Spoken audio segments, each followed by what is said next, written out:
जय हिंद मित्रों, नमस्कार। पाठक एजुकेशन चैनल में आपका बहुत बहुत स्वागत है। आइए बाबर से संबंधित कुछ ऐसे बिंदुओं पर बात करते हैं जो हमारे लिए, आपके लिए, सभी विद्यार्थियों के लिए विभिन्न प्रकार के कंपटीशन एग्ज़ाम के लिए महत्वपूर्ण बिंदु हैं। इनको यदि आप कर लेते हैं तो बाबर से संबंधित सामान्य क्वेश्चन आपके परीक्षा से नहीं निकल पाएंगे। तो चलिए शुरू करते हैं आज के यह वीडियो। बाबर, जैसा कि आपको जानकारी भी होगा कि पानीपत की प्रथम युद्ध जो 1526 ईस्वी में हुआ था, उस युद्ध से बाबर ने भारत पर अपना अधिकार जमाया था और वहाँ से मुग़ल वंश का भी प्रारंभ होता है। बाबर का काल 1526 ईस्वी से लेकर 1530 ईस्वी तक रहा। भारत में मुग़ल साम्राज्य को स्थापना करने वाले शासक बाबर थे। बाबर का जन्म 24 फरवरी 1483 ईस्वी में हुआ था। बाबर के पिता उमर शेख मिर्ज़ा, जो फरगान नामक छोटे से राज्य के शासक थे। बाबर फरगना की गद्दी पर 8 जून 1494 ईस्वी में बैठा था। बाबर ने 1507 ईस्वी में बादशाह की उपाधि धारण की थी, जिसे अब तक किसी तैमूर ने धारण नहीं किया था। बाबर के 4 पुत्र थे। यह एक महत्वपूर्ण क्वेश्चन है। परीक्षा में बराबर पूछे जाते हैं कि बाबर के कौन कौन से पुत्र थे और उनका नाम क्या था। तो बाबर के 4 पुत्र थे, हुमायूं, कामरान, अस्करी तथा हिंदाल। ये चारों पुत्र बाबर के थे और इनका नाम परीक्षा में आता है। बाबर ने भारत पर कितने बार आक्रमण किया था? 5 बार आक्रमण किया था। बाबर का आक्रमण भारत में 5 बार था। बाबर का भारत के विरुद्ध किया गया पहला जो अभियान था वो 1519 ईस्वी में किया था। बाबर को भारत आक्रमण करने का निमंत्रण किसने दिया था? बाबर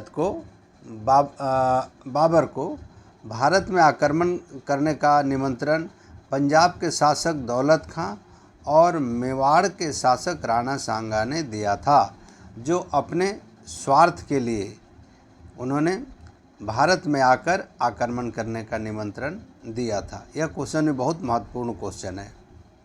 आइए आगे बात करते हैं। बाबर के जो भारत में प्रमुख युद्ध बाबर द्वारा लड़े गए थे, किनके साथ और कब कब लड़ाई लड़ी उन्होंने?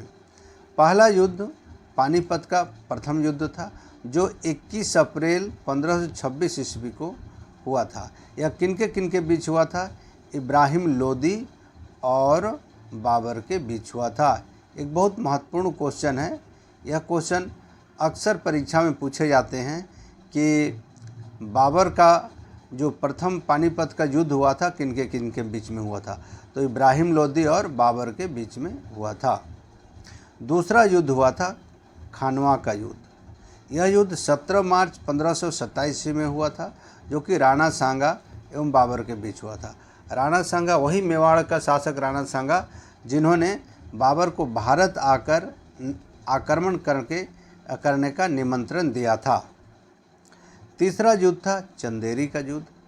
चंदेरी का युद्ध बाबर ने मेदिनी राय और बाबर के बीच में हुआ था 29 जनवरी 1528 ईस्वी में। चंदेरी का युद्ध कब हुआ था? 29 जनवरी 1528 ईस्वी को मेदिनी राय एवं बाबर के बीच हुआ था। यह भी इम्पोर्टेंट क्वेश्चन है।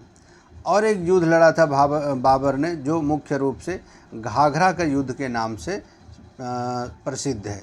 घाघरा का युद्ध अफगान और बाबर के बीच में हुआ था, जिसमें बाबर का विजय हुआ था। तो बाबर अपने जीवन काल में भारत में मुख्य रूप से 4 युद्ध लड़े थे। उसमें से प्रमुख पानीपत का प्रथम युद्ध, जो कि इब्राहिम लोदी और बाबर के बीच लड़ा गया था 1526 ईस्वी में। दूसरा खानवा का युद्ध। खानवा का युद्ध बाबर और राणा सांगा के बीच में लड़ा गया था। यह भी बहुत महत्वपूर्ण युद्ध था। तीसरा युद्ध था चंदेरी का युद्ध। चंदेरी का युद्ध किनके बीच में हुआ था? मेदिनी राय और बाबर के बीच में हुआ था। चौथा युद्ध था अंतिम युद्ध बाबर और अफ़गानों के बीच में, जिसको घाघरा का युद्ध कहा जाता है। अतः बाबर एक पहला ऐसा शासक था जिसने भारत में सर्वप्रथम पहली बार तुगलमा और युद्ध नीति का प्रयोग किया था, और पहली बार भारत में तोप खाना का युद्ध करने वाला शासक भी बाबर था। उसने अपने इस तुगलमा नीति के कारण ही बाबर ने भारत पर विजय पाई थी। इस प्रकार से बाबर के बहुत तो महत्वपूर्ण युद्ध हैं जो कि परीक्षा में कई बार आते रहे हैं, और ये थे हमारे बाबर के कुछ मुख्य बिंदु जो आपके परीक्षा में आपको सहायता देंगे। अगर आप मेरे चैनल में नए हैं तो मेरे चैनल को सब्सक्राइब और लाइक अवश्य करें, ताकि अगली बार फिर एक नए समय में एक नए वीडियो लेकर आएंगे जो आपके लिए परीक्षा उपयोगी होगा। जय हिंद।